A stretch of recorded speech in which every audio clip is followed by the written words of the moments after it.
warahmatullahi wabarakatuh.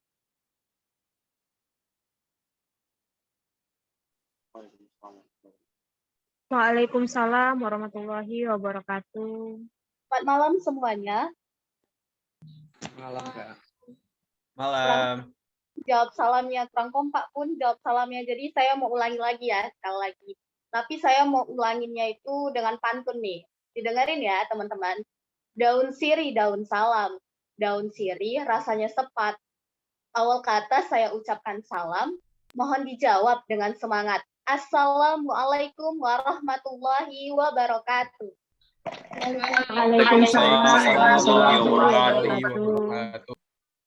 Alhamdulillah, alhamdulillahirabbil alamin wassalatu wassalamu ala asrofil anbiya'i wal mursalin wa ala alihi washabbihi ajmain. Amma ba'd.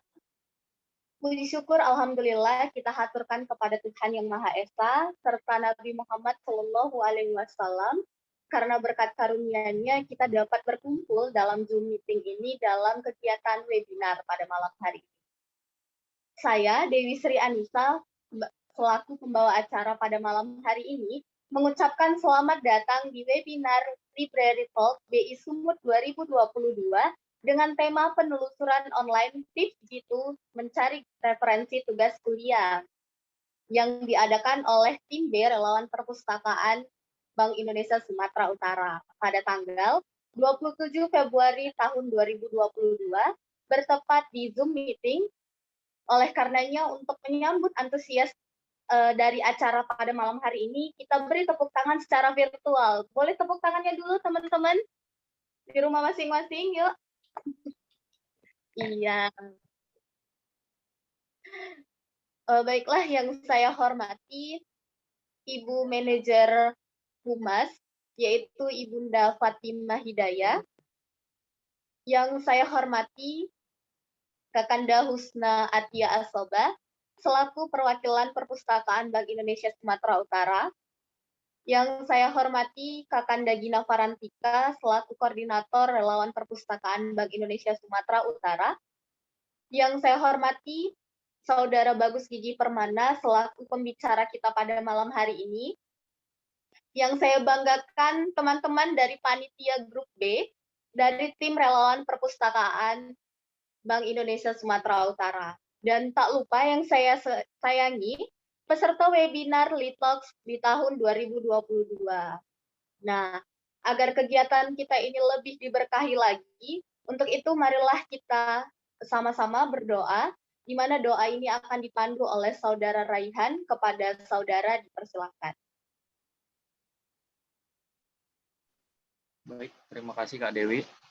Selamat malam semuanya. Baik, sebelum memulai kegiatan, ada baiknya kita berdoa bersama-sama menurut ajaran kita masing-masing demi kelancaran pelaksanaan kegiatan kita pada malam hari ini. Doa dimulai.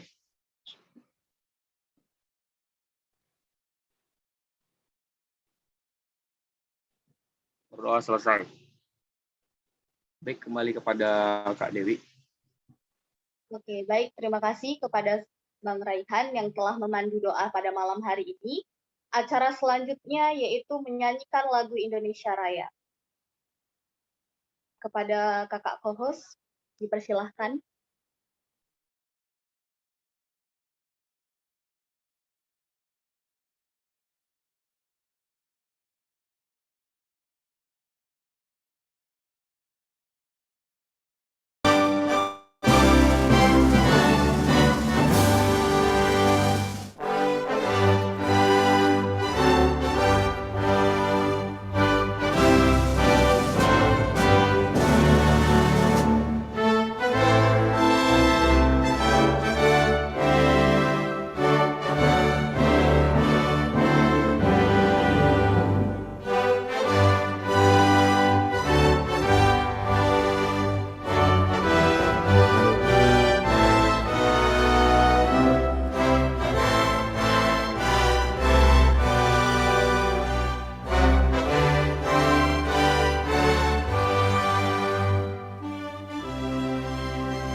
Ya, baiklah kita memasuki acara berikutnya yaitu kata sambutan dari perwakilan Perpustakaan Bank Indonesia Sumatera Utara kepada Kakanda Husna Atia Asoba dipersilahkan.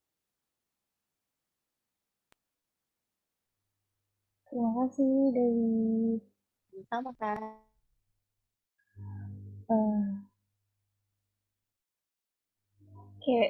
Assalamualaikum warahmatullahi wabarakatuh. Selamat malam semuanya. Alhamdulillah segala puji syukur kita panjatkan kepada Tuhan Yang Maha Esa karena atas nikmat dan rahmatnya kita masih bisa berkumpul di ruang virtual Zoom meeting hari ini.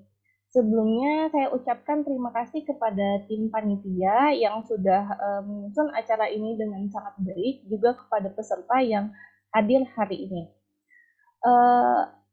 Kegiatan ini merupakan kegiatan perdana yang dilakukan oleh tim relawan Perpustakaan BI Sumut dengan mengangkat tema webinar Library Talk BI Sumut, penelusuran online tips jitu mencari referensi tugas kuliah, dengan pemateri oleh Bagus Gigih Permana dan moderator Dewi Sri Anissa. Terima kasih atas partisipasinya dan atas ilmu yang akan diberikan pada kegiatan kita hari ini. Baiklah, dengan tidak memperlama lagi, mari kita saksikan dan dengarkan pemaparan dari narasumber kita. Semoga acara ini diberikan keberkahan dan kita semua mendapatkan ilmu pengetahuan baru sehingga dapat kita manfaatkan di kehidupan kita sehari-hari, terutama kepada para mahasiswa yang saat ini hadir di ruang virtual Zoom. Sekian pengantar dari saya ucapkan terima kasih. Wassalamualaikum warahmatullahi wabarakatuh. Waalaikumsalam warahmatullahi wabarakatuh. Terima kasih kepada Kak Husna yang telah memberikan kata sambutannya kepada kita semua, sekaligus menjadi pembuka acara kita pada malam hari ini. Nah, jadi teman-teman sekalian, saya di sini tuh pastinya nggak sendirian dong ya kan, karena tadi di awal saya udah bilang kalau saya tuh bersama tim. Nah, jadi saya mau memperkenalkan tim saya dulu, orang-orang yang ada di balik layar yang ikut mensukseskan acara kita pada malam hari ini. Nah, boleh kakak co-hostnya untuk share screen dulu nih. Oke. Jadi, udah kelihatan ya teman-teman sekalian? Iya. Selamat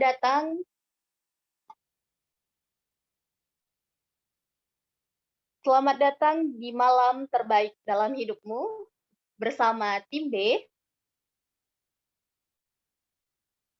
dalam acara webinar Library Talk BI Sumut di tahun 2022 dengan tema tips jitu mencari referensi tugas kuliah. Nah, pastinya yang pertama itu yang kita perkenalkan adalah narasumber kita, yaitu Abangda Bagus Gigih Permana, yang akan membagikan ilmunya seputar literasi pastinya. Kemudian di slide kedua ada co-hostnya yaitu Kakak Jenny dan saya selaku moderator. Dan di slide terakhir itu ada PJ Hiburan. Terlihat ya, PJ Hiburan itu ada Bang Dimas, kemudian ada Kak Arsela sebagai PJ Promosi kegiatan kita pada malam hari ini, dan yang terakhir ada PJ Desain, Bang Raihan. Nah, jadi itu adalah orang-orang yang ada di balik layar dari kegiatan ini. Nah, jadi rasanya kurang keren nih kalau misalnya suatu acara webinar itu nggak ada yang namanya tata tertib. Pastinya kita punya tata tertib dong, supaya kegiatan webinar kita ini bisa berlangsung dengan lancar. Nah, jadi teman-teman bisa lihat di layar teman-teman sekalian, ada beberapa tata tertib dalam webinar kita pada malam hari ini. Jadi, yang pertama itu peserta wajib mengganti nama Zoom-nya dengan format nama dan asal instansi. Teman-teman kira-kira udah pada diganti belum nih nama Zoom-nya? Boleh nih kakak panitianya dicek supaya pesertanya itu mengganti nama Zoom-nya. Kemudian di tata tertib kedua yaitu peserta mengaktifkan mode mute selama sesi webinar berlangsung. Unmute dibolehkan apabila dapat izin nih dari moderator nanti. Nah, kemudian tata tertib yang ketiga yaitu peserta wajib menggunakan virtual background yang telah kita sediakan dan mengaktifkan video Zoom selama webinar berlangsung. Jadi diharapkan peserta webinar itu mengaktifkan videonya. Biar kita lihat nih siapa aja peserta webinar malam hari ini. Jadi yang belum pakai kerudung nih, yang muslim, boleh dipakai kerudungnya untuk mengaktifkan kameranya. Ya kan? Kemudian di aturan yang keempat, yaitu saat sesi diskusi, peserta dapat melakukan raise hand. Nantinya akan dipilih oleh moderator sebagai penanya. Aturan kelima, yaitu peserta wajib mengisi link absensi yang akan dikirim oleh panitia saat selesai sesi diskusi untuk mendapatkan sertifikat peserta. Jadi benefit yang didapat di sini bukan hanya ilmu, tapi ada sertifikat atas nama Perpustakaan Bank Indonesia. Kemudian yang terakhir, kegiatan ini akan ada souvenir bagi 2 orang yang beruntung. Jadi teman-teman wajib aktif nih selama kegiatan webinar pada hari ini. Karena rugi nih kalau misalnya nggak dapetin souvenir dari dari Perpustakaan Bank Indonesia, ya kan? Oke, untuk itu kayaknya itu aja sih tata tertib kita. Jadi saya ingatkan kembali untuk aktif di kegiatan webinar malam ini, kemudian diaktifkan videonya supaya kita bisa lihat nih wajah-wajah peserta kita malam hari ini gimana, ya kan? Oke, tanpa berlama-lama lagi, marilah kita masuk kepada acara inti kita, yaitu penyampaian materi oleh pemateri yang sangat luar biasa yang kita tunggu-tunggu banget nih. Sebelum itu, izinkan saya untuk membacakan biodata dari narasumber kita pada malam hari ini. Boleh bantu share screen juga, Pak? Nah, biodata narasumber kita yaitu nama Bagus Gigi Permana, di mana beliau lahir di Medan tanggal 24 April di tahun 2002. Pendidikan perguruan tingginya S1 Ilmu Perpustakaan di tahun 2020 sampai dengan sekarang. Kemudian pengalaman magang, pernah magang di Perpustakaan Perguruan Islam Al-Ulum Terpadu Medan di tahun 2021. Kemudian pengalaman magang yang kedua, pernah magang di Perpustakaan UINSU di tahun 2022. Pengalaman organisasi yaitu Ketua OSIS SMP Al-Ulum Terpadu Medan di tahun 2015 sampai 2016 dan menjadi Ketua OSIS di SMK Negeri Binaan Provinsi Sumut di tahun 2019 sampai 2020 dan sekarang dari 2021 sampai sekarang itu menjadi anggota HMD Ilmu Perpustakaan Divisi Pengabdian dan Keagamaan. Nah, moto hidupnya yaitu hidup adalah proses di mana kita terus belajar tanpa ada batas umur, tanpa ada batas tua. Keren ya? Jadi kita nggak sabar nih nunggu materi apa nih yang disampaikan oleh narasumber kita. Mungkin langsung saja kepada pemateri, tempat dan waktu dipersilahkan.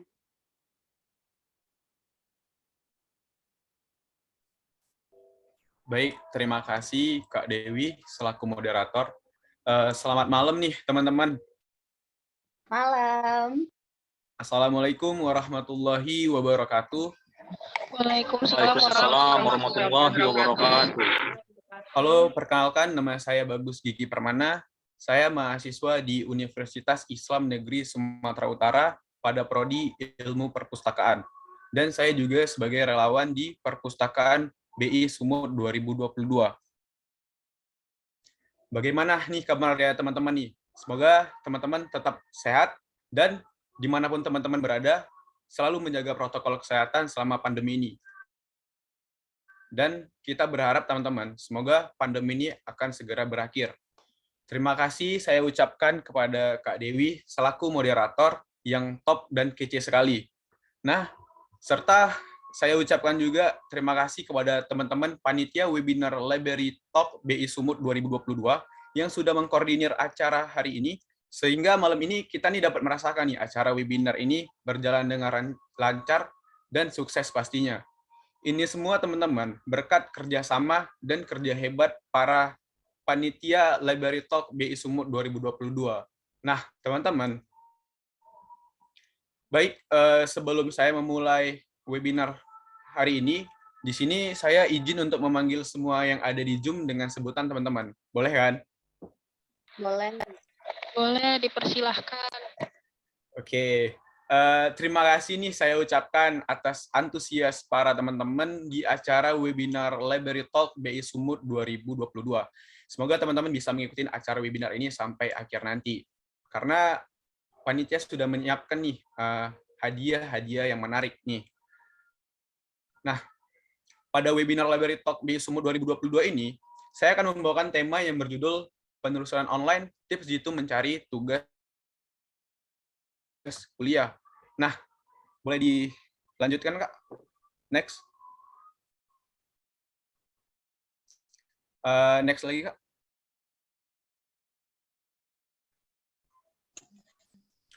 Nah, siapa nih di antara kita yang masih bingung nih kalau dapat tugas dari dosen? Dan kayak masih bingung gimana cara mencari tugas-tugas itu, bagaimana mencari referensi tugasnya. Nah, apalagi kan selama pandemi ini kan kita nggak bisa langsung datang ke perpustakaan untuk mencari sumber-sumber referensi tadi. Mau nggak mau, kita harus menggunakan penelusuran online sebagai salah satu cara untuk kita mengerjakan tugas kuliah kita nih, teman-teman. Nah, jadi teman-teman, pada hari ini kita akan berbagi tips bagaimana mencari referensi tugas kuliah dengan menggunakan penelusuran online sebagai salah satu caranya. Boleh di next, Kak?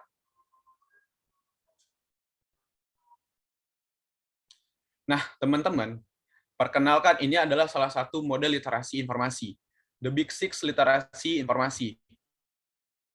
Mungkin teman-teman di sini udah ada yang tahu nih apa itu The Big Six literasi. Nah, bagi teman-teman yang belum tahu, mari kita sama-sama belajar apa itu The Big Six ini, teman-teman. Jadi, nanti ke depannya setelah kita mengetahui The Big Six ini, kita nggak bingung lagi nih dalam mengerjakan tugas-tugas kuliah nih. Nah, teman-teman, The Big Six literasi informasi ini adalah salah satu model literasi informasi yang paling banyak digunakan di sekolah-sekolah dan di lembaga pendidikan nih. Nah, The Big Six ini dikembangkan oleh dua orang profesor di bidang ilmu informasi yang bernama Michael B. Eisenberg dan rekannya Robert E. Berkowitz sejak tahun 1988. Teman-teman, literasi informasi ini adalah salah satu kemampuan untuk mengetahui kapan dan mengapa ia memerlukan informasi, di mana ia mencarinya, serta mengetahui bagaimana mengevaluasinya, menggunakan informasinya, serta mengkomunikasikannya dengan penuh etika. Nah, teman-teman, literasi informasi ini merupakan sebuah kemampuan dalam mengakses dan menggunakan informasi yang diperoleh secara efektif. Nggak jarang ini kan, teman-teman, kalau kita mencari tugas di internet, terkadang kita terlalu liar dalam pencarian kita melakukan penelusuran online. Karena di internet itu, terkadang kita ingin mencari satu topik, tapi kita malah merembet ke topik-topik yang lain, teman-teman. Nah, teman-teman, itu adalah suatu fenomena yang dinamakan ledakan informasi, teman-teman.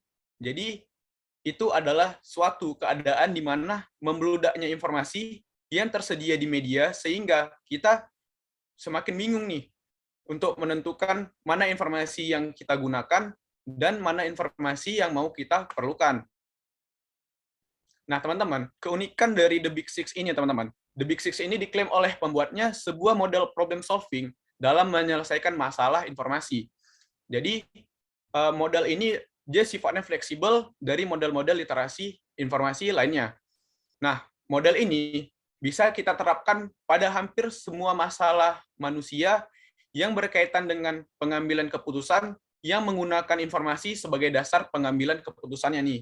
Nah, seperti namanya teman-teman, The Big Six ini memiliki 6 buah langkah yang bisa digunakan untuk menyelesaikan masalah. Dan terdapat 12 komponen di dalamnya. Boleh dilanjut, Kak?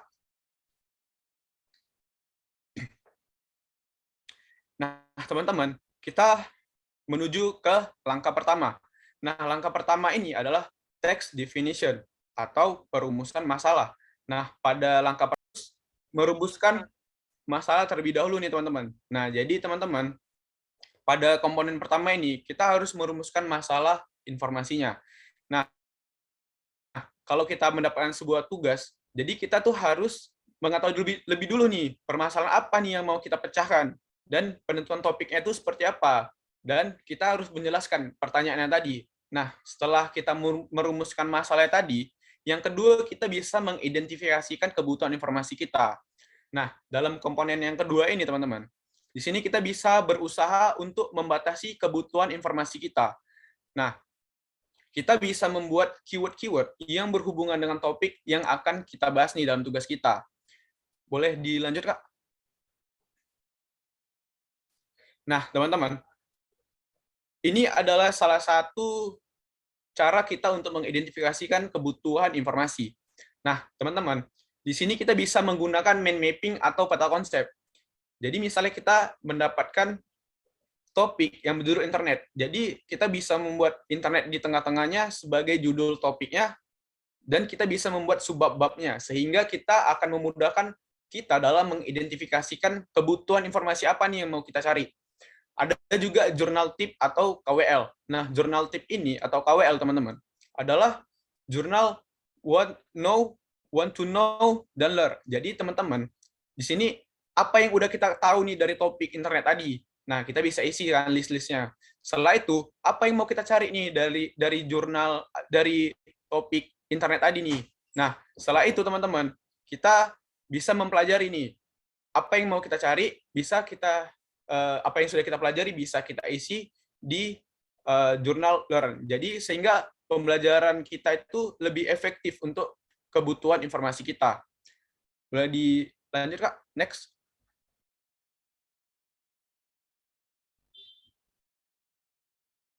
Nah, teman-teman, ini adalah langkah kedua dari The Big Six, adalah information seeking strategy, atau strategi dalam mencari informasi. Nah, di langkah ini, teman-teman, kita harus bisa membatasi informasi apa nih yang mau kita cari. Nah, kita pun bisa membatasi perencanaan terhadap sumber-sumber yang mau kita cari. Jadi, setelah kita mengetahui masalah apa dan informasi apa yang kita perlukan dalam menyelesaikan masalah tersebut, maka langkah selanjutnya, kita harus bisa mengatur strategi pencarian informasi. Dalam pencarian sumber informasi ini sangat bergantung terhadap karakter tugas kita. Terkadang kita bisa menggunakan sumber-sumber seperti buku, seperti ensiklopedia, atau sumber-sumber seperti media cetak, media elektronik, dan lain-lainnya. Jadi di tahap ini, keterampilan kita dalam mengatur strategi pencarian informasi itu sangat dibutuhkan. Nah, yang kedua, teman-teman, adalah ini adalah di dalam ini terdapat komponennya nih, teman-teman. Nah, komponen pertama adalah menetapkan sumber secara intelektual dan fisik. Nah, di komponen ini kita harus melakukan brainstorming atau pengumpulan ide terhadap sumber mana nih yang mau kita cari untuk menyelesaikan masalah atau topik kita tadi. Nah, kita sebagai mahasiswa kita harus tahu nih di mana tersedianya sumber informasi. Nah, seperti bisa di perpustakaan, bisa kita ingin mendapatkan sumber-sumber itu seperti yang sumber Premiere, kita bisa mewawancarai narasumber secara langsung, pengambilan foto, atau kita bisa melakukan pencatatan data dengan observasi. Nah, yang kedua, teman-teman, kita bisa memilih sumber terbaik. Nah, boleh dilanjut, Kak?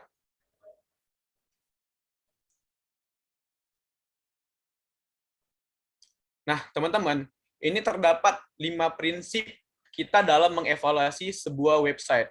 Nah, jadi kalau kita ingin menggunakan website tersebut sebagai referensi kita, maka kita bisa memegang 5 prinsip ini. Nah, prinsip pertama adalah akurasi. Nah, kita bisa membandingkan nih beberapa website yang relevan dengan tugas kita. Nah, jadi mana nih website yang relevan bisa kita gunakan sebagai referensi tugas kita. Yang kedua, kita harus cek pengarangnya.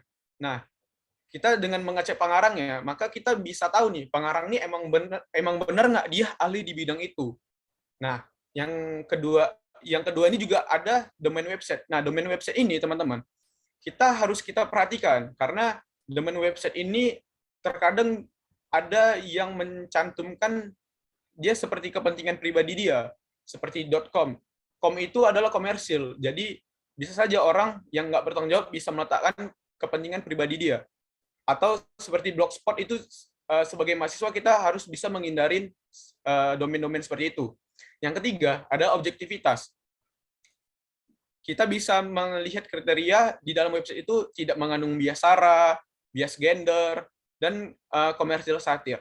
Nah, yang keempat adalah keaktualan. Nah, kita harus mengecek nih keaktualan sebuah website itu bagaimana. Dia kapan terakhir update-nya, kapan dia dipublikasikan terakhirnya. Jangan sampai kita membutuhkan sebuah referensi 5 tahun belakang, sementara website itu sudah di-post 10 tahun ke belakang, sehingga teman-teman, kita keaktualan sebuah website itu udah nggak bisa relevan lagi untuk kita gunakan sebagai referensi tugas kita. Nah, yang terakhir adalah cakupan. Nah, kita harus cek dulu nih fungsinya. Fungsinya udah sesuai nggak sama tugas kita. Kita cek lagi juga tujuannya. Tujuannya udah sesuai nggak nih sama referensi yang mau kita pakai nih. Nah, dan kita juga harus cek kepentingan websitenya. Jangan sampai kita menggunakan sebuah website yang ada kepentingan pribadi dalamnya, sehingga kita bisa miskomunikasi dalam menyebarkan referensi tadi. Nah, boleh dilanjut, Kak?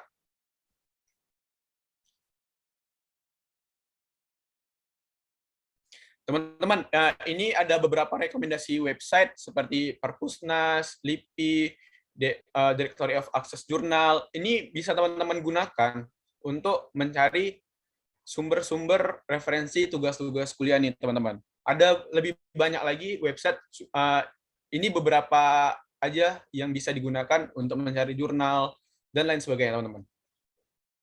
Next, Kak.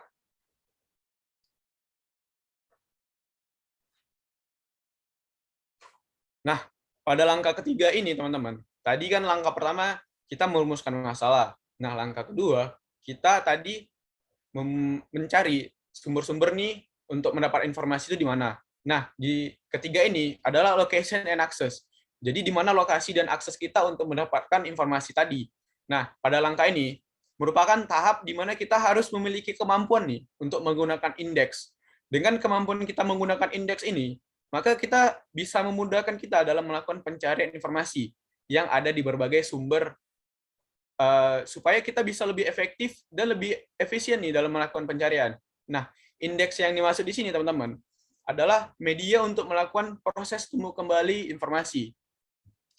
Nah, di langkah ketiga terdapat dua komponen, teman-teman. Nah, komponen pertama adalah mengalokasikan sumber-sumber baik isi maupun fisik. Nah, dalam komponen ini, kita harus bisa mencari sumber-sumber informasi, seperti kita misalnya butuh buku, kita bisa pergi ke perpustakaan. Nah, jika kita pergi ke perpustakaan yang sudah terotomasi oleh perpustakaan digital, maka kita bisa menggunakan layanan OPAC. Nah, layanan OPAC ini adalah sebuah indeks, karena dia adalah search engine dari sebuah perpustakaan. Sehingga kita bisa dengan mudah mendapatkan di mana lokasi buku dan di mana buku ini berada gitu. Nah, pada komponen kedua, kita bisa menemukan informasi dalam sumber tersebut. Di sini, persoalannya adalah kita harus mengenali informasi apa yang mau kita butuhkan nih. Nah, di sini yang perlu kita ketahui, teman-teman, tidak semua informasi yang tersedia itu bisa kita butuhkan nih. Nah, di sini, di tahap ketiga ini, kita harus bisa kritis dalam menganalisis kebutuhan informasi kita nih. Nah, boleh dilanjut, Kak?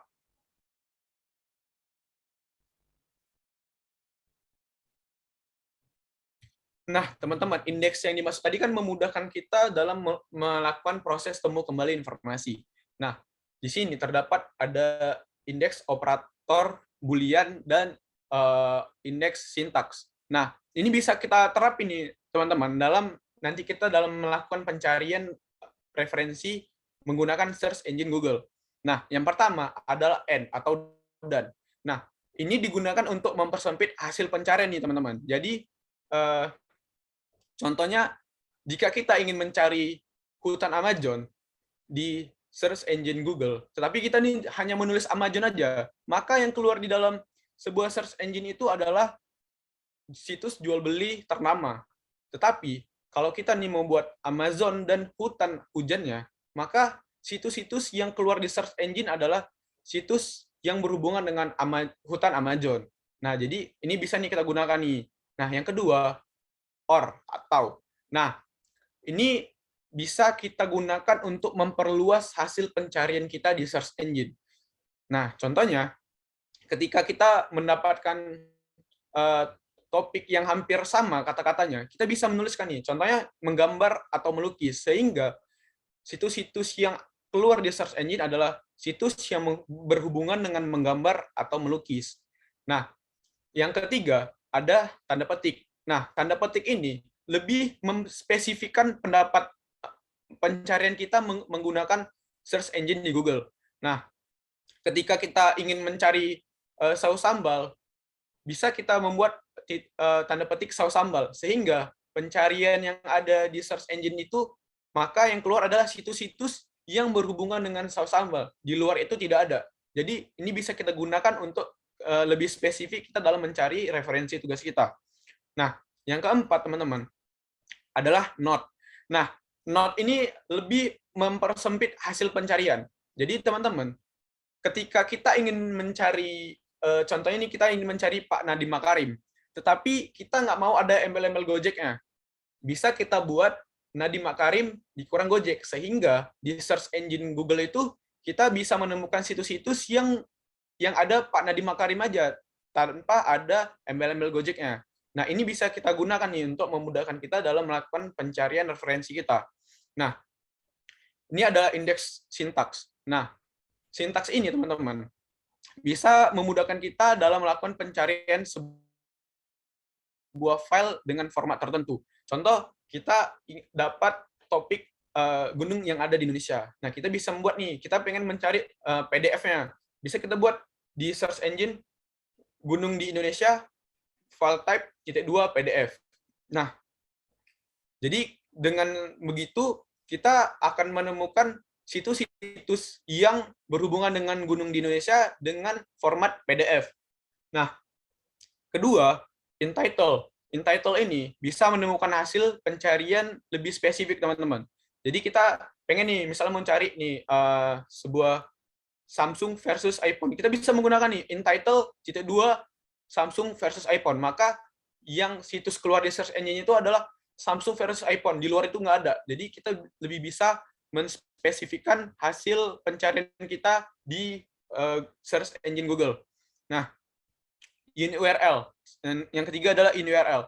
Ini untuk kita menemukan kata-kata atau frase pada URL. Jadi ketika kita membuat URL -2 Indonesia tumbuh, maka URL yang berhubungan dengan Indonesia tumbuhlah yang ada di search engine kita. Nah, yang keempat adalah site, teman-teman.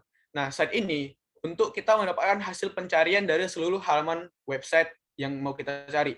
Contoh, misalnya kita udah tahu nih alamat dari covid19.go.id, maka misalnya kita ingin mencari informasi di situ, kita bisa nih buat site -2 covid19.go.id, sehingga di situs pencarian itu akan keluar nih situs-situs yang berhubungan dengan halaman covid19.go.id. Boleh dilanjut, Kak? Next.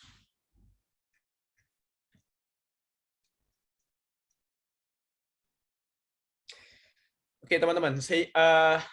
Setelah kita tadi mencari informasinya, maka langkah keempat ini kita adalah use of information.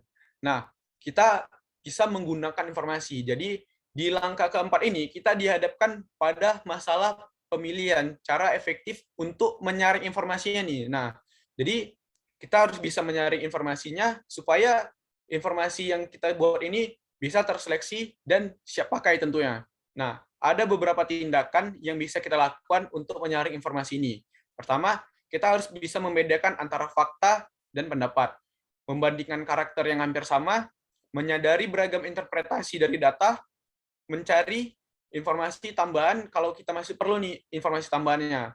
Terus kita bisa menyusun ide dan informasi secara logis. Nah, di dalam ini terdapat komponennya nih. Nah, komponen pertama adalah membaca, mendengar, meraba, dan sebagainya. Nah, setelah kita mendapatkan informasinya, selanjutnya kita bisa nih menangani informasi dengan cara membaca, mendengarkan, mewawancara, mengamati, dan mengobservasi informasi tersebut. Nah, di komponen kedua, kita bisa mengekstraksi informasi yang relevan. Nah, bisa dengan kita membuat intisari sebuah informasi, kita bisa melakukan dengan membuat kutipan, atau kita membuat parafrase, dan kita bisa membuat summary-nya. Boleh dilanjut, Kak? Nah, teman-teman, dalam kita menggunakan informasi ini, ada tips kita untuk menghindari informasi yang hoax. Nah, sebelum kita menggunakan suatu informasi ini, ada baiknya kita mengidentifikasi dulu nih informasinya itu yang mau kita gunakan sebagai referensi tugas kita nih bebas nggak dari hoax. Nah, yang pertama, ciri-cirinya biasanya heboh kata-katanya atau judulnya. Jadi, sering kan kalau kita melihat sebuah website itu kayak 5 macam apa gitu kan. Nomor 3 bikin geleng-geleng gitu kan. Nah, itu sebenarnya bisa kita identifikasi sebagai sebuah informasi yang hoax. Nah, yang kedua, isinya tidak punya referensi. Jadi kalau kita ketemu sebuah website yang tidak ada referensinya, itu bisa kita kategorikan sebagai informasi yang hoax. Nah, yang ketiga, banyak tipenya nih. Jadi kalau kita ketemu sebuah website yang banyak tipenya, itu kita hindari untuk kita pakai sebagai referensi tugas kita. Keempat, tidak ada publikasi oleh media mainstream. Jadi kalau dia mengangkat sebuah topik yang kira-kira ini bakal viral, tapi di media mainstream ini nggak diangkat. Nah, itu jangan sampai kita dengan mudah menggunakan itu sebagai referensi tugas kita. Nah, selanjutnya, ini ada dia sebuah berita itu atau referensi itu bisa dia seperti agak memaksa gitu. Ini biasanya nih sering kita ketemu nih di grup-grup keluarga atau di grup-grup WhatsApp nih. Kayak di-share harus beruntun gitu. Kalau nggak kita share nanti kita kena apa gitu kan. Nah itu jangan sampai kita ikut juga sebagai pengguna informasi hoax tersebut. Nah selanjutnya menyebutkan orang atau instansi tertentu sebagai referensi. Jadi terkadang ada oknum tertentu dia ingin meletakkan sebuah kepentingan informasi, kepentingan pribadi dia, sehingga dia bisa membuat mencantumkan orang lain atau instansi terkenal sebagai referensinya. Jadi kita harus bisa cross check emang benar nggak bahwasannya orang itu atau instansi itu pernah dia mengatakan itu. Nah, itu kita sebagai mahasiswa kita harus bisa meng-cross check itu. Yang terakhir adalah kita harus bisa menghindari website yang menyebar kebencian atau itu kita hindari nih untuk kita pakai sebagai referensi tugas kita. Selanjutnya, Kak.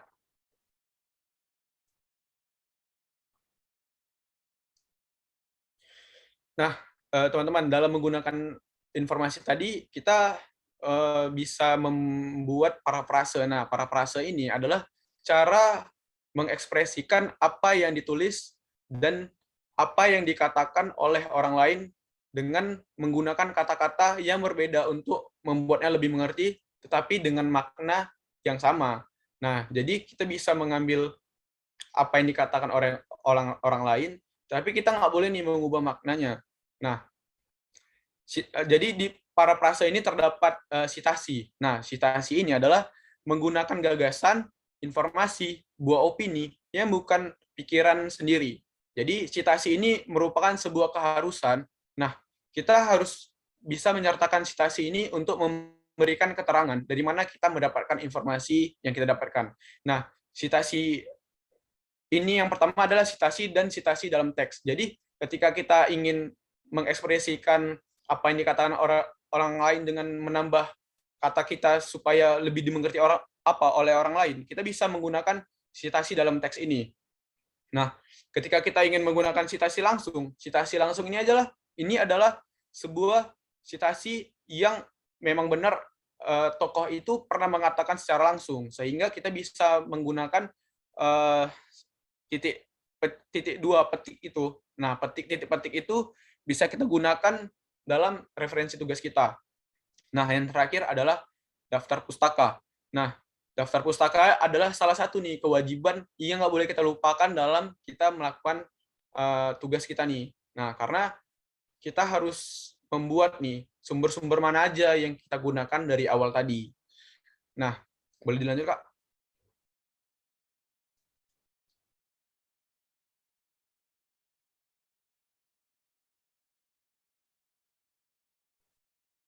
Nah, referensi. Jadi ada beberapa aplikasi ya atau platform yang bisa kita gunakan dalam memasukkan referensi. Kalau di Microsoft Word itu ada menu reference pada Microsoft Word. Jadi kita bisa gunakan menu ini untuk menulis referensi. Nah, ini Word ini adalah aplikasi yang offline dan free. Nah, ada yang kedua EndNote, tapi EndNote ini dia berbayar. Dan yang ketiga ada Mendeley dan BitMe. Nah, Mendeley ini cukup populer di kalangan mahasiswa. Dan ini adalah free. Boleh dilanjut, Kak?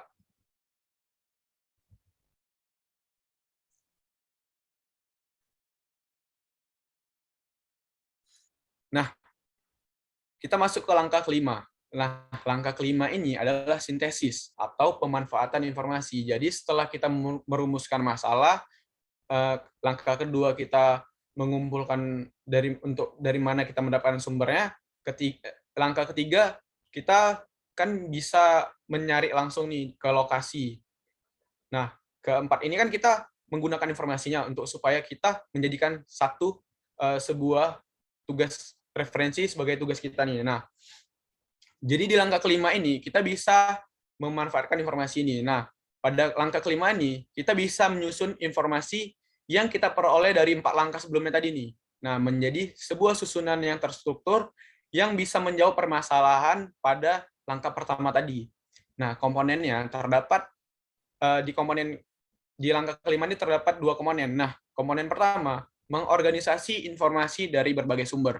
Jadi kita bisa mengorganisasikan berbagai macam sumber yang terpisah-pisah menjadi satu bentuk hasil yang sistematis. Nah, komponen yang kedua adalah mempresentasikan informasi tersebut. Nah, jadi setelah kita bisa menggunakan informasi tadi, maka selanjutnya kita harus bisa mempresentasikan hasil informasi kita tadi kepada orang lain. Nah, presentasi itu adalah menunjukkan, menyebarkan informasi yang terdapat di dalam tugas kita kepada orang lain. Nah, hal ini bisa kita lakukan dengan berbagai macam cara. Nah, biasanya kan dosen tuh minta kita menyelesaikan tugas dalam bentuk tulisan. Nah, biasanya juga kayak kita disuruh buat makalah, buat PowerPoint. Jadi sehingga kita bisa membuat makalahnya, presentasinya bisa kita buat dengan PowerPoint yang bisa kita lengkapi dengan gambar, ilustrasi, dan grafik sehingga bisa memudahkan pemahaman kepada orang lain. Boleh next, Kak? Nah, teman-teman, dalam pemanfaatan informasi ini, teman-teman, kita harus menghindari plagiarisme. Jadi, plagiat adalah perbuatan sengaja atau tidak sengaja dalam memperoleh atau mencoba memperoleh kredit atau nilai untuk suatu karya ilmiah dengan mengutip sebagian atau seluruh karya dan atau karya ilmiah dengan pihak lain yang diakui sebagai karya ilmiahnya tanpa menyatakan sumber secara tepat dan memadai. Permendikbud nomor 17. Nah, teman-teman, jadi kita harus bisa menghindari plagiat ini. Nah, boleh di next, Kak. Jadi teman-teman, kita bisa menggunakan beberapa web yang untuk mengecek plagiarisme dari tugas kita. Nah, yang pertama ada Turnitin, tapi Turnitin ini dia berbayar, teman-teman. Yang kedua ada Google Search, yang ketiga ada Plexscan, UniCheck, Plagiarisme Search. Jadi ini adalah beberapa rekomendasi. Ada web-web lain juga. Jadi ini adalah beberapa rekomendasi untuk mengecek plagiarisme tadi, teman-teman. Boleh di next, Kak? Nah, ini ada beberapa platform yang biasa direkomendasikan untuk mengolah informasi. Nah, ini ada platform andalan anak muda sekarang, Canva. Nah, jadi di Canva ini kita bisa sebuah website untuk membuat infografis, poster, atau presentasi. Jadi Canva ini sekarang menjadi idaman untuk anak-anak muda nih. Nah, Jika kita butuh presentasi berupa animasi video, kita bisa menggunakan Powtoon. Nah, lanjut Kak.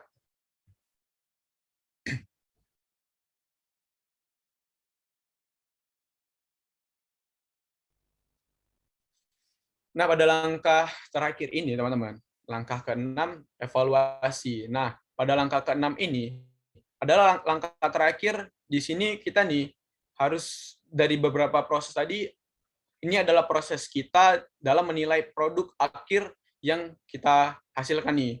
Apakah sudah bisa menjawab nih pertanyaan yang pada langkah pertama tadi, atau nggak bisa nih menjawabnya gitu kan. Jadi kita bisa meng-cross check nih di sini. Nah, bagaimana kita mengevaluasi dalam penyelesaian tugas atau pemahaman baru atas permasalahan ini. Karena kita perlu mengetahui nih proses pemecahan masalahnya. Apakah permasalahan itu berhasil kita pecahkan, adakah cara pemecahan yang lain, dan sebaik apa tugas ini kita selesaikan. Serta kita butuh evaluasi dan masukan dari orang lain. Nah, di langkah ke-6 ini terdapat 2 komponen nih, mengevaluasi hasil. Nah, di sini kita bisa mengevaluasi produk atau tugas kita tadi nih. Nah, kita harus bisa mengevaluasi mengenai bentuk hasil dari kegiatan riset yang sudah kita lakukan. Misal dengan memperhatikan beberapa pertanyaan seperti apakah tulisan yang sudah kita buat itu bisa menjawab pertanyaan pada rumusan masalah. Apakah pernyataan-pernyataan dan argumentasi kita tadi sudah cukup nih didukung oleh fakta yang tersimpan dari berbagai macam sumber. Apakah sudah cukup grafik, tabel yang harus kita pakai untuk mendukung pendapat kita. Nah, yang komponen kedua adalah mengevaluasi proses atau efisiensi. Nah, dalam mengevaluasi proses ini, kita harus bisa mengevaluasi mengenai cara yang mengarah kepada proses pembuatan tulisan kita. Jadi, ada beberapa pertanyaan yang bisa kita ajukan pada komponen ini. Kesulitan apa nih yang kita hadapi dalam mengerjakan tugas kita? Yang kedua, langkah mana nih yang sulit dalam pengerjaan itu? Nah, yang ketiga, perbaikan apa yang bisa kita lakukan dalam melakukan proses seperti ini? Misalnya kita dapat tugas yang sama di lain waktu. Nah, jadi itu adalah 6 langkah the big six yang bisa kita terapkan pada saat kita melakukan mengerjakan tugas kuliah kita nih. Jadi dengan sistematis tadi tuh kita nggak kebingungan lagi untuk mencari dan melakukan literasi informasi tadi. Nah, boleh di-skip, Pak?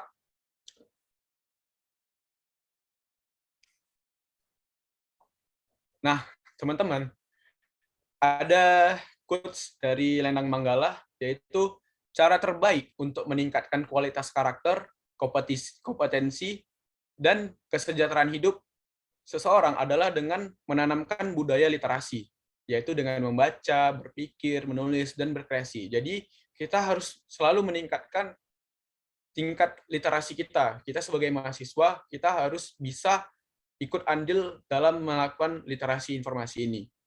Nah, teman-teman, itu tadi penyampaian isi webinar saya tentang tips jitu mencari referensi tugas kuliah. Ada sedikit pantun yang mau saya sampaikan pada teman-teman. Siang hari makan kuaci, makannya bareng Ibu Asi. Cukup sekian webinar hari ini. Saya ucapkan terima kasih. Wabillahi taufik wal hidayah. Wassalamualaikum warahmatullahi wabarakatuh. Saya kembalikan kepada moderator Kak Dewi. Waalaikumsalam warahmatullahi wabarakatuh. Keren nih pantun terakhirnya ya kan teman-teman sekalian. Terima kasih nih kepada narasumber yang telah membagikan ilmunya kepada kita semua. Semoga peserta webinar hari ini masih pada antusias ya dalam mengikuti webinar kita pada malam hari ini. Namun dari tadi saya perhatikan peserta webinar belum aktif juga nih kameranya. Boleh dong diaktifkan kameranya? Kan nggak mungkin nih saya panggilin satu-satu ya kan, karena saya penasaran sama wajah-wajah peserta webinar malam hari ini, yang malam-malam ikut webinar itu kayak apa sih ekspresinya gitu kan, jadi kan mau lihat gitu. Nah, selanjutnya saya akan membuka sesi Q&A nih untuk peserta webinar pada malam hari ini. Jadi buat peserta itu bisa mengaktifkan mode raise hand-nya yang ada di Zoom. Kemudian nanti akan dipilih oleh moderator untuk menjadi penanya. Jadi saya ingatkan sekali lagi untuk aktif di dalam webinar kali ini dan kayaknya ada kabar gembira nih. Jadi tadi kan waktu di tata tertib kita bilang 2 door prize ya kan. Ini kalau misalnya pesertanya aktif, kita tambah lagi nih jadi 3 door prize buat peserta webinar malam hari ini. Jadi saya mau lihat dulu nih di kolom partisipan, kira-kira udah ada belum ya yang raise hand, yang penasaran? Memang tadi waktu di awal udah sangat detail ya kan, pemaparan materi kita malam hari ini, cuman pasti ada nih yang perlu ditanyakan dari para peserta. Kira-kira ada nggak ya? Gimana nih? Sekedar informasi, kalau link absen nanti ya kita buka kembali setelah kita buka Q&A. Ada nggak nih teman-teman yang ingin bertanya?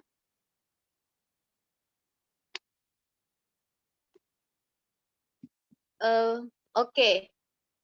Boleh kepada Khairul Akbar, dipersilahkan untuk perkenalan dirinya. Jangan lupa kalau bisa hidupkan kamera. On cam. Oke, silahkan Ya, Khairul. Assalamualaikum. Waalaikumsalam. Saya pernah menggunakan Powtoon kan, tapi masalahnya hanya bertahan selama beberapa hari karena dia ada masalah tenggat waktunya.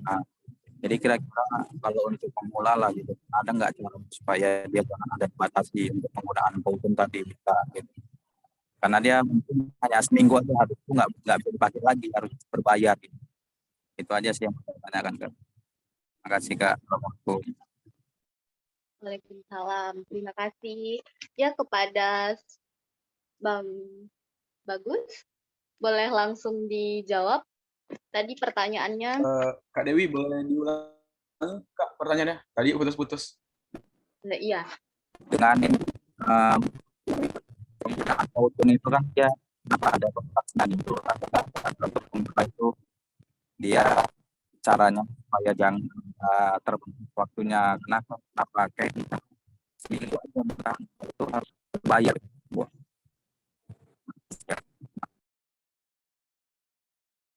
Nah, di tempat saya juga putus-putus, tapi mungkin bisa saya tangkap sedikit. Kan Powtoon itu dia ada masa waktunya 1 minggu. Nah, kira-kira gimana buat yang pemula? Ada nggak cara lain gitu untuk pakai Powtoon ini? Gitu. Tentang penggunaan waktunya. Gimana tuh? Iya. Jadi sebenarnya Bang, kita ini kan aplikasinya ini kan free kan. Jadi kita ini harus sebenarnya kita bisa membuat akun lain sih Bang. Karena kan akunnya ini kan free. Jadi kita emang harus mencari hacks-hacksnya gitu ya. Karena dengan Zoom aja nih, contoh nih Bang, Zoom aja kita bisa melakukan unlimited waktu nih. Tapi untuk akun baru, sehingga akun yang sudah terdaftar itu bisa kita out-kan lagi dan kita daftarkan kembali. Nah, dengan Powtoon itu sama, Bang. Jadi, kalaupun nggak bisa kita out-kan, kita kayak harus buat akun barunya gitu, Bang. Karena kan itu emang aplikasinya free dan gratisan gitu, Bang. Itu Kak Dewi, saya kembalikan kepada Kak Dewi. Oke, gimana? Bang Hairul kira-kira bisa paham dengan jawabannya? Itu kan harus buat email baru gitu ya maksudnya. Daftar apa baru kita gunakan nanti daftar mundur lagi.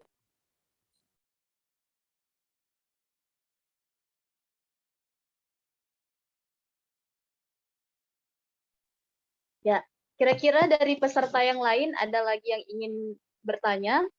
Silahkan raise hand. Boleh? Raise hand.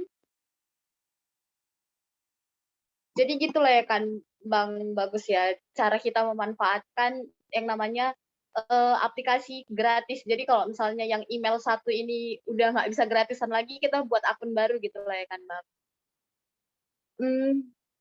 Peserta yang lain, kira-kira ada lagi yang ingin bertanya?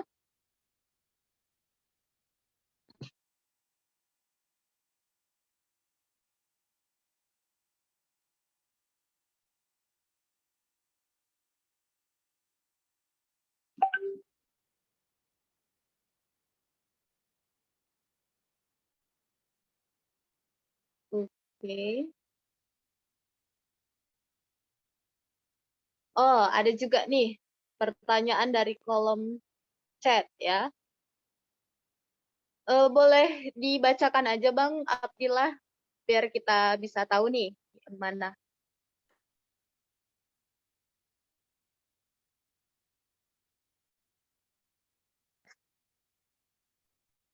Kak Dewi, ini Bang Abdillah kan udah nulis di kolom chat, jadi bisa saya jawab nih. Nah, Oh, boleh. pertanyaan dari Abang ini, kira-kira nih, yang paling cocok digunakan itu Canva atau Powtoon nih. Nah, teman-teman tergantung nih kebutuhan kita dalam memanfaatkan informasi itu tadi bagaimana. Kalau kita mau membuat sebuah infografis, poster, itu kita bisa menggunakan Canva. Nah, kalau kita mau mengedit animasi video, kita bisa menggunakan Powtoon tadi. Nah, tetapi saya pernah tes melakukan pengeditan di Canva, pengeditan video itu bisa, tapi durasinya nggak begitu lama, teman-teman. Jadi, memang dalam melakukan pengolahan informasi ini, kita harus mencari hacks-hacksnya, karena ini kan emang aplikasinya free dan nggak berbayar. Jadi sehingga kita harus mencari hacks-hacksnya tadi sih untuk memanfaatkan aplikasinya. Itu sih Kak. Oke, gimana dengan Bang Abdillah? Kira-kira bisa dipahami ya? Kemudian kita lanjut ke peserta berikutnya yang ingin bertanya. Iya, ada tadi sebelumnya ada ZNK, mungkin kepada ZNK boleh diaktifkan mikrofonnya. Baru nanti kita ke Alifahan. Izin menyampaikan pertanyaan. Jadi pertanyaannya gini, tadi kan telah disampaikan oleh Bang Bagus bahwa kalau ingin mencari referensi dari tugas kuliah itu salah satunya harus mencari yang memang valid atau kebenarannya memang sudah fakta gitu kan Kak. Jadi kita tahu bahwa banyak sekali hoax yang tersebar di media internet ini. Dan juga salah satu yang buat kita sulit itu adalah kita cuman baca judulnya aja, nggak baca isinya. Jadi seringkali salah penafsiran informasi yang ada dari sebuah artikel. Nah, jadi gimana sih tipsnya agar membangunkan keinginan atau literasi agar kita itu mendapatkan informasi yang faktual, kemudian juga kita itu sangat membaca artikel itu tidak hanya sekedar judulnya aja, jadi membangun rasa ingin tahu dan membaca seluruh artikelnya agar tidak informasi yang didapat tidak setengah-setengah. Begitu Kak, terima kasih.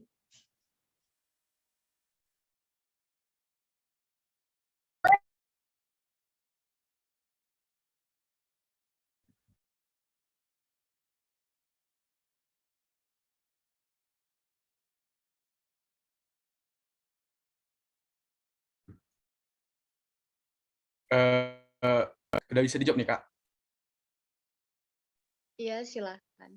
Ya, kepada Kak ZNK. Nah, jadi itulah tadi kita menggunakan model literasi Big Six ini, Kak. Jadi di dalam step-step ini kan kita memang harus nih ikut untuk memfilter literasi informasi ini, Kak. Jadi kita sebagai mahasiswa emang harus mau nggak mau kita ikut nih berperan dalam melakukan literasi informasi ini. Yaitu tadi Kak, kalau kita nih misalnya kita menemukan artikel yang judulnya tuh cukup fenomenal gitu Kak. Cuman kok nggak diangkat sama media-media mainstream itu. Nah, itu bisa kita cek dulu nih ke dalamnya. Karena biasanya tuh saya sering nemukan itu kayak di Facebook gitu kan Kak. Nah, judul-judulnya tuh kayak dibilang cukup membanggongkan gitu kan.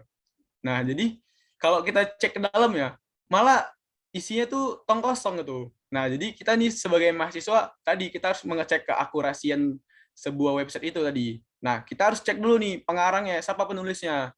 Jangan sampai penulisnya itu dia orangnya nggak ahli di artikel yang dia tulis itu gitu. Nah, kita harus cek juga objektivitas dia. Jangan sampai yang artikel kita buat itu malah dia kayak menjelekkan orang itu di dalamnya. Nah, kita cek juga keaktualannya. Jangan sampai kita menyebarkan informasi yang informasinya itu udah nggak relevan lagi gitu. Nah, emang kita nih emang ikut harus andil nih, harus kita mengecek secara langsung gitu sebuah artikel itu, dan kita cek juga cakupannya, fungsinya itu apa. Kalau emang udah nggak sesuai sama yang kita pengen atau udah nggak sesuai, udah kita tinggalin aja, nggak usah kita ikut menyebarkannya, karena itu bisa membuat kegaduhan gitu. Itu aja sih ya. Nah, oke, terima kasih kepada narasumber. Udah 3 pertanyaan nih dijawab langsung oleh narasumber kita. Mungkin karena antusias dari para peserta webinar pada malam hari ini, sepertinya saya buka lagi sesi yang kedua untuk 3 orang penanya lagi. Nah, saya persilahkan kepada Kak Alifa. Boleh untuk diaktifkan mikrofonnya, Kak. Baik, terima kasih Kak Dewi. Assalamualaikum warahmatullahi wabarakatuh. Waalaikumsalam. Perkenalkan Bang, saya Alifah Hanum dari Universitas Muhammadiyah Sumatera Utara. Izin bertanya Bang, untuk media pengecekan plagiarisme itu kan diantaranya ada Turnitin dan plagiarisme lainnya. Seperti yang kita ketahui bahwasannya media plagiarisme yang Turnitin itu kan berbayar dari media yang lainnya.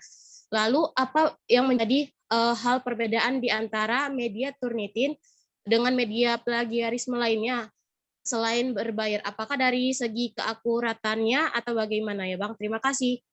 Assalamualaikum warahmatullahi wabarakatuh. Waalaikumsalam warahmatullahi wabarakatuh. Baik Kak Alifah Hanum, jadi sudah jelas Kak, kalau misalnya aplikasi itu berbayar, pasti dia tuh lebih expert gitu di bidang itu kan Kak. Nah, jadi kalau kita menggunakan Turnitin itu Kak, dia sudah pasti keakurasian itu sudah jelas gitu, karena mereka menggunakan database Turnitin dari secara global. Jadi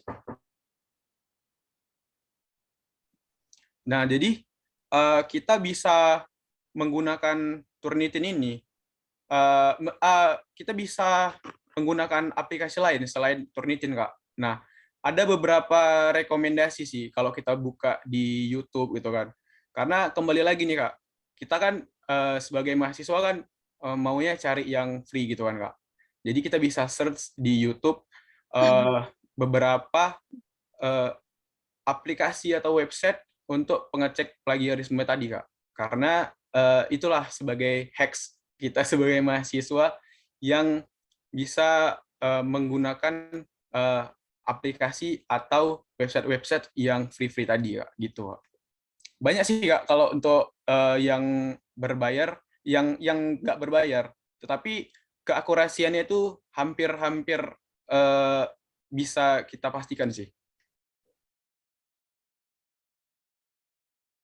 Saya kembalikan kepada Kak Dewi. Oke, terima kasih atas jawabannya, Bang Bagus. Mungkin ini kita baca dari kolom chat ya.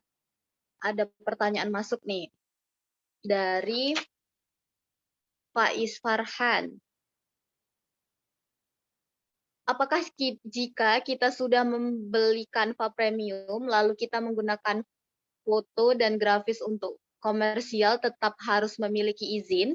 Apakah pertanyaannya sama? Itu gimana, Bang?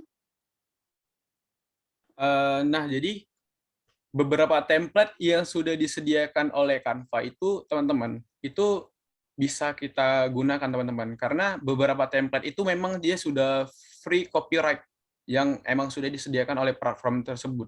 Maka ada beberapa template yang dikunci, itulah sebagai template yang berbayar untuk pemasukan mereka gitu.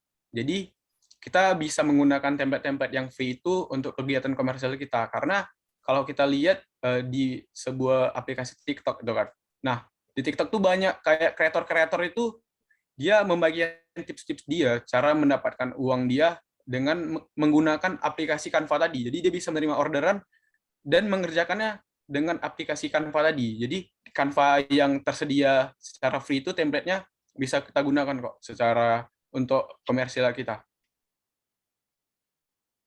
Itu Kak Dewi. Ya, semoga bisa menjawab ya. Mungkin ini pertanyaan terakhir di kegiatan webinar kita malam hari ini dari Muhammad Rifai. Jika saya membuat logo untuk perusahaan saya menggunakan template yang ada di aplikasi seperti Canva, apakah saya akan kena pelanggaran hak cipta? Ya, boleh dijawab Bang Bagus. Ini masih seputar Canva.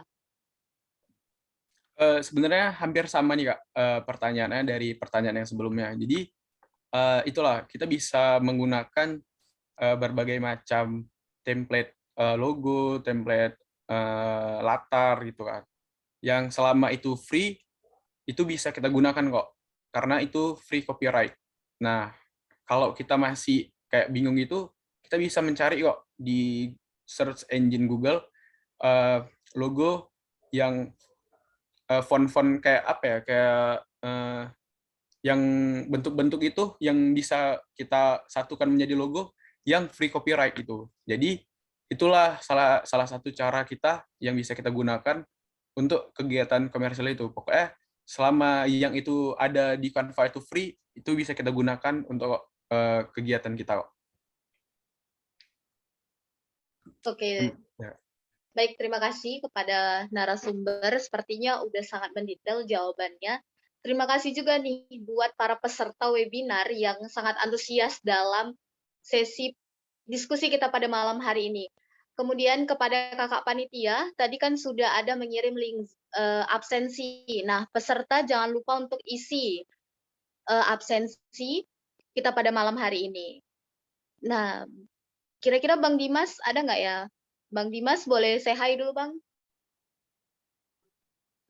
Hai teman-teman. Ya, sambil kita menunggu teman-teman yang lain untuk isi link absensi, pastinya kegiatan kita nggak sampai di sini aja nih. Ada quizzes yang akan dipandu oleh Bang Dimas. Kepada Bang Dimas, dipersilahkan. Baik, terima kasih kepada moderator yang telah mengizinkan saya untuk memimpin games pada malam hari ini. Jadi untuk teman-teman sekalian, kita akan bermain games di quizzes. Bisa join di link yang telah saya berikan di kolom chat.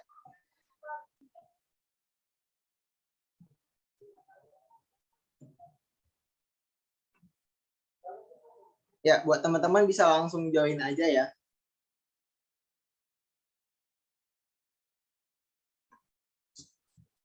Jadi untuk kuisnya ini terdiri dari 20 soal, 5 soal dari penyampaian materi yang telah disampaikan oleh narasumber, 5 soal terkait dunia perpustakaan BI, dan 10 soal itu soal random, soal fun aja, senang-senang gitu. Ya, buat teman-teman bisa langsung join ya. Udah ada 2 orang, Apple Cherry sama Bubble Barbie. Ya, 5 orang.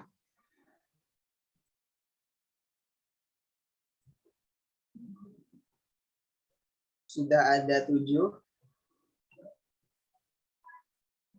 Nggak bisa join, Kak. Nggak bisa join. Bisa. Ini linknya nih. Coba masuk lagi nih. Siapa yang nggak bisa join? Muhammad Rifai. Atau di share screen aja, Mas, ininya, hasilnya. Jadi kita tahu nih siapa peringkat pertama. Jadi seru nih permainannya. Ya, benar-benar bisa. Kelihatan nggak, Kak? Kelihatan. Sudah ada 10 orang. Oke. Peserta kita ada 33 ya, termasuk saya. Yep. Jadi, ayo dong. Demi mendapatkan door prize ini ya, Bang Dimas ya. Iya, benar sekali. Ada door prize-nya nih untuk yang menang nih. Iya dong, pastinya. Sudah ada 12 orang, yuk. Join lagi nih, yang belum join. 13.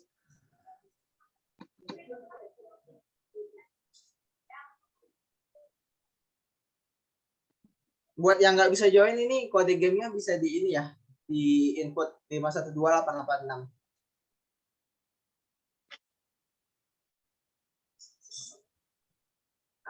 Apakah sudah join semua? Biar bisa kita langsung mulai.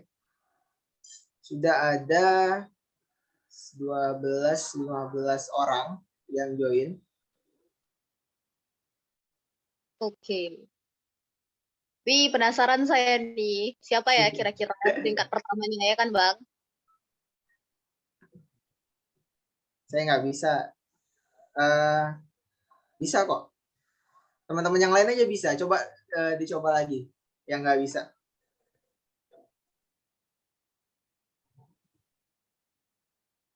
Atau kalau misal nggak bisa join dari link yang saya berikan, buka aja di quizizz.com, terus masukin kodenya yang 512886.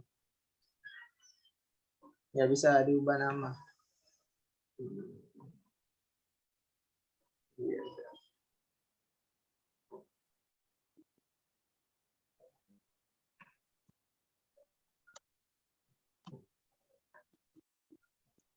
Apakah udah bisa dimulai?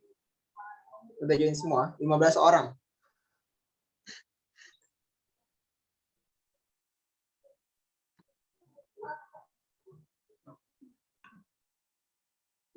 Ya, saya awalnya nggak bisa rename nama karena saya lupa tadi saya masih bisa. Nah, tuh kayak si Wirda tuh, Kak Wirda tuh bisa. Jadi yang masih belum bisa join dicoba lagi ya.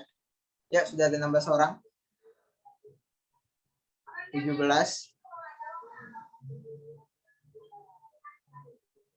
Ayo cepet-cepet.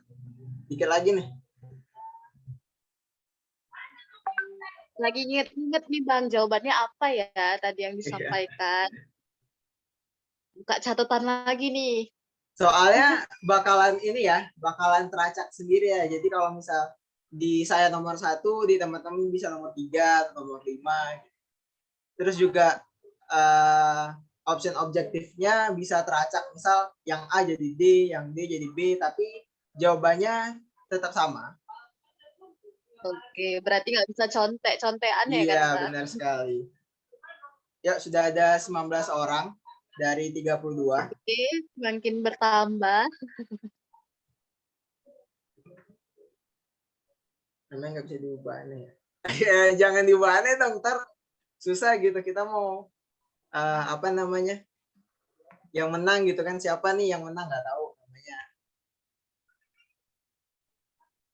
Ntar kalau misalnya menang Lala Yeye gitu kan. Siapa dah Lala Yeye gitu. Penonton ala itu. Ya sudah ada 20 orang. 10 orang lagi. Itu kenapa Bang? Ada namanya Blueberry tuh. Elderberry Bucket, anjay. Inggris banget namanya.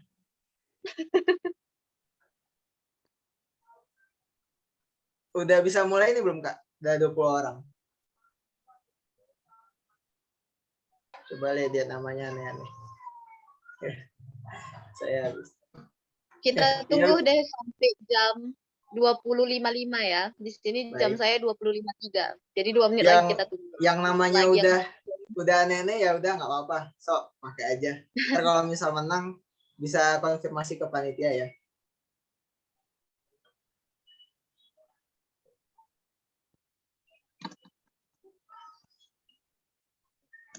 Udah bisa kita mulai?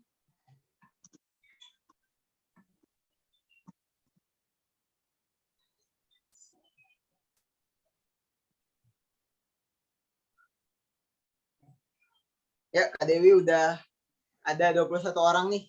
Jam juga udah 25.05. Kita mulai aja kali ya. Ya, boleh. Sip. Oke, penasaran nih. Siapa nih kira-kira berangkat? Kita mulai nih. Wih, nggak ada suara drum ya? Oke, siapa nih?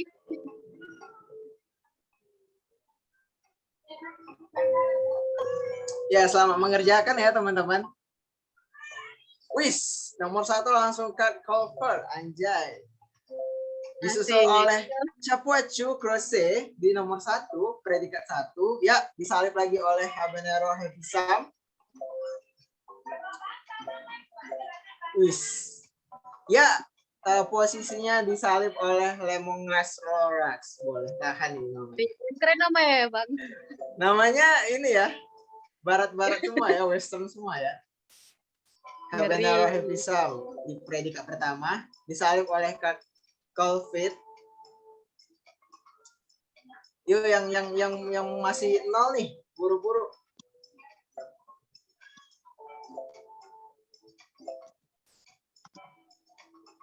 Masih di posisi pertama, Cat Colfit. Posisi kedua diambil oleh Habanero Heavy Sam. Oh ya, posisi 3 Lala Yeye.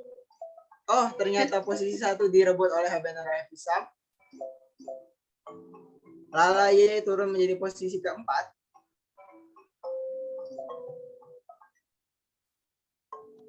Ya, posisi kelima diduduki oleh Dil McMurphy. Lala Yeye menaiki predikat ketiga ya. Ini sepertinya Lala Yeye semangat banget ini. Oh, disalip lagi oleh Kakao-Fart. Posisi pertama oleh Arkok. Oh, udah enggak nih, udah Habanero Heavy Sam lagi, wis. Gila. Keren sih. Cepet ya jarinya. Pada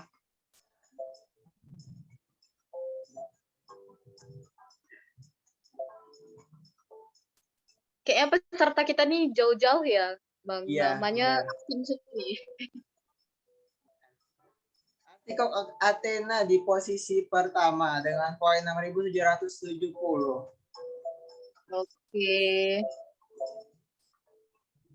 Apakah Lala Yeye bisa menduduki predikat ketiga lagi? Atau masih bertahan di posisi keempat? Ya, predikat pertama diambil oleh Habanero Heavy Sam kembali dengan poin 7.710. Masih Habanero Heavy Sam. Predikat pertama diambil oleh Tomatilo Banet. Lala Yeye berhasil menduduki posisi ketiga dengan poin 6.400. Yuk, naik lagi menjadi posisi kedua di poin 7.180.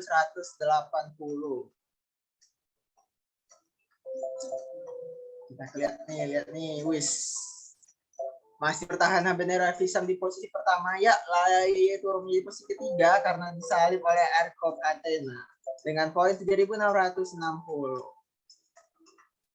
Apakah Habanero Heavy Sam masih bisa bertahan di posisi pertamanya? Ya, kembali diambil oleh Lala Yeye posisi kedua. Lala Yeye kembali lagi turun. Ayo semangat Lala Yeye. Yang lain yang masih di bawah ini juga Charlotte Stark. Apakah ini nggak main? Apple Doodles, Big Brown. Posisi pertama diambil oleh Arkok Athena. Ya, sayang sekali Habanero Heavy Sam tidak dapat mempertahankan posisinya.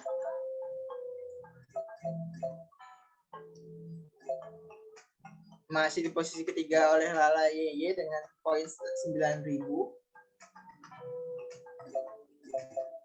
Ayo semangat teman-teman. Ya, berhasil diambil oleh Lala Yeye posisi kedua dengan poin 1.910. Habanero Heavy Sam sepertinya ketinggalan nih.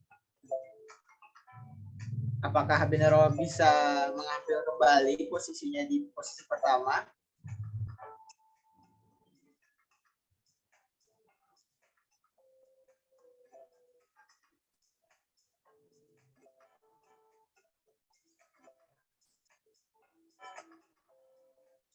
Ya, posisi kedua diambil oleh Cat Colfit. Waduh, Lala Yeye berhasil menduduki posisi pertama dengan poin 10.520. Semangat sekali ya sepertinya Lala Yeye.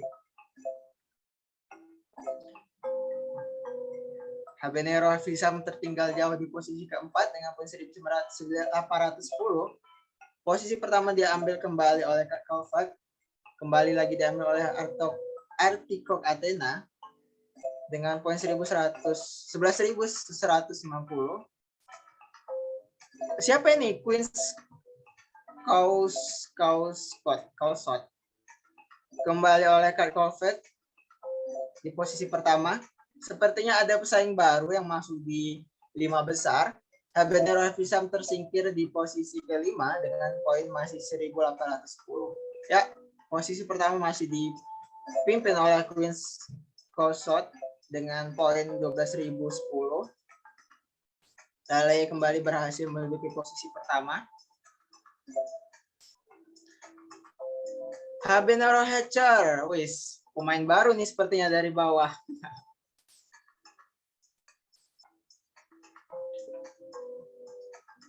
Ayo, apakah ada yang bisa mengambil posisi Habanero Hatcher? Ya, sepertinya udah pada selesai ya. 10, 9, 8, 7, 6, 5, 4, 3, 2, 1. Yap. Ya, koneksi saya terputus nih.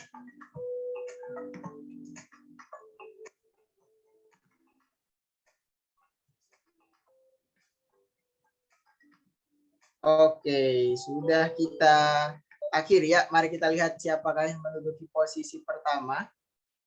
Ya, kok out nih? Ya. Ya. Loh, kok hilang,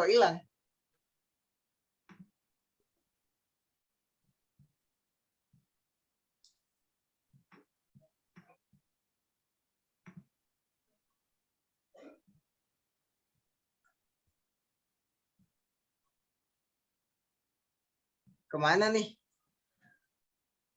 Sepertinya langsung ini ya, langsung ke logout sendiri dari gamenya. Ada riwayatnya enggak nih?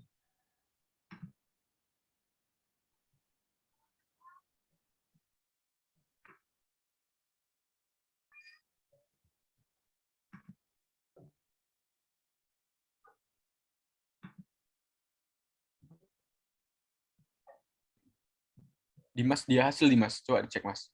Di hasil. Oh, ini dia.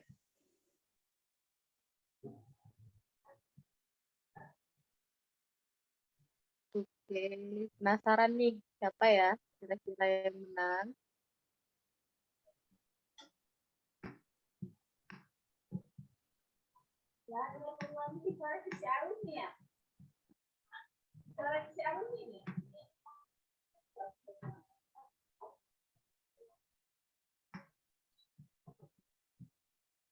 Ya, di posisi pertama ada Habanero Hatcher. Selamat kepada Habanero. Ini siapa nih? Boleh dihubungi ke panitia ya. Nama aslinya siapa. Terus di posisi kedua ada Queens Quaysot dengan poin 14.300 dan posisi ketiga ada Kurt Caulfield dengan skor 14.210. Selamat kepada Habanero. Sepertinya ini ya emang gamers ya nih kayaknya yang main.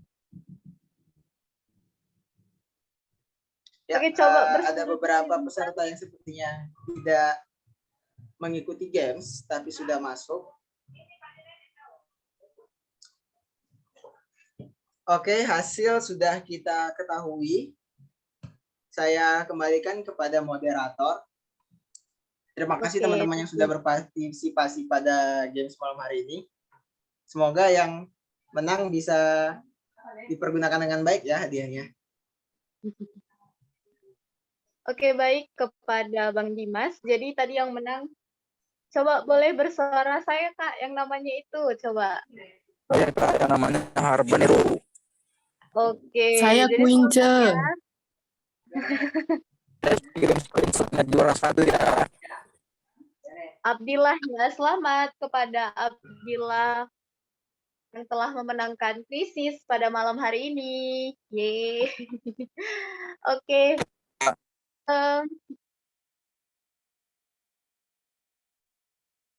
Oke, nanti kita kirim ya nomor panitianya.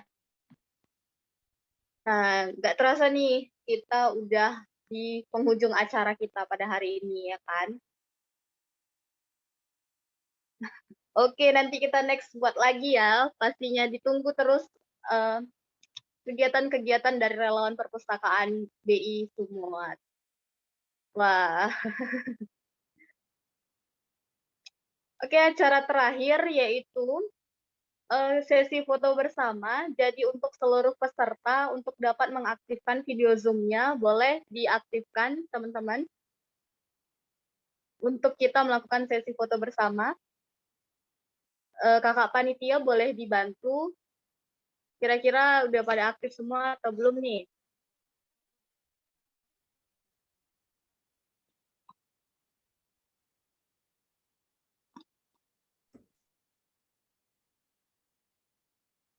Oke, udah bisa kakak panitia kita foto.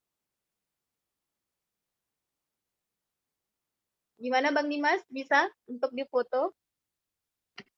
Ya, bisa. Oke. Untuk peserta bisa on cam ya.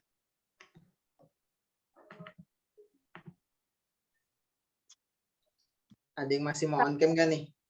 Ya, diharapkan pada seluruh peserta untuk menyalakan kameranya. 1 menit aja nih.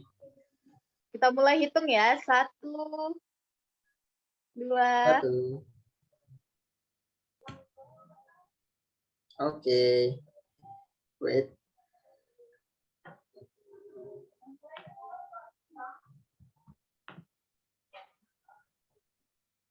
Ya, untuk peserta yang belum on cam bisa on cam dulu nih. Masa dari 32 peserta yang on cam cuma belasan.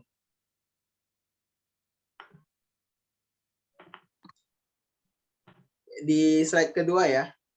1, 2, 3. Oke.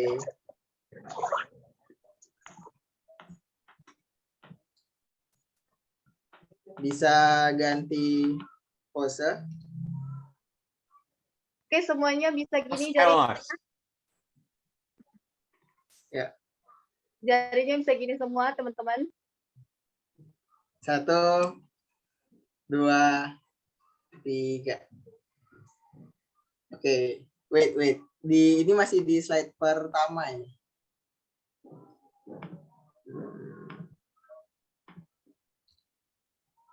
Masuk di slide kedua. Ayo dong, pada on cam dong. Ya, 1, 2, 3. Oke. Oke, udah semua ya, Bang? Sip. Oke, terima kasih Bang Dimas. Saya ucapkan selamat sekali lagi kepada Abdillah selaku pemenang dalam kuisis, dan saya ucapkan juga selamat kepada Faiz Farhan sebagai penanya terbaik pada malam hari ini. Nah, untuk satu orang lagi kira-kira apa tuh ya? Jadi untuk pemenang door prize satu lagi itu, jangan sedih nih buat teman-teman yang nggak menang nih dalam dua permainan kita hari ini. Jadi satu door prize lagi itu untuk peserta dengan memberikan review hasil kegiatan kita pada hari ini. Nah, nanti hasil reviewnya itu akan di-upload di media sosial, kemudian kalian jadikan story di Instagram, dan pastinya jangan lupa tag Instagram Perpustakaan BI Sumut. Bisa ya?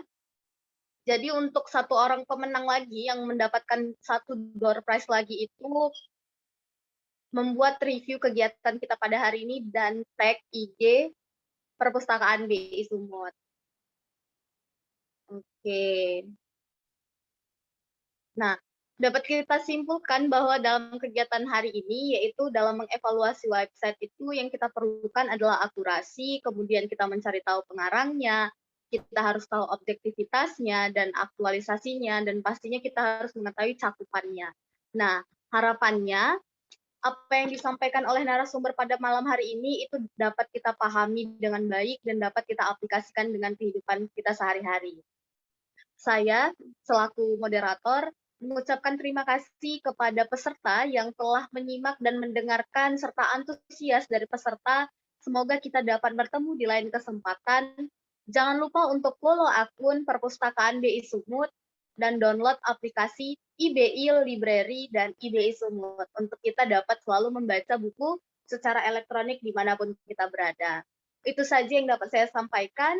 Tetap semangat dimanapun teman-teman berada, tetap sehat, dan selalu produktif dalam menghadapi kegiatannya sehari-hari. Nah, sebelum saya tutup, saya ada pantun lagi nih. Mau dengar nggak? Mau ya? Di akhir saya ada pantun. Sungguh menawan anak dara, di tepi sawah memetik semanggi. Tak terasa sudah berakhir acara. Terima kasih dan sampai jumpa lagi. Assalamualaikum warahmatullahi wabarakatuh. Waalaikumsalam warahmatullahi Waalaikumsalam wabarakatuh. wabarakatuh.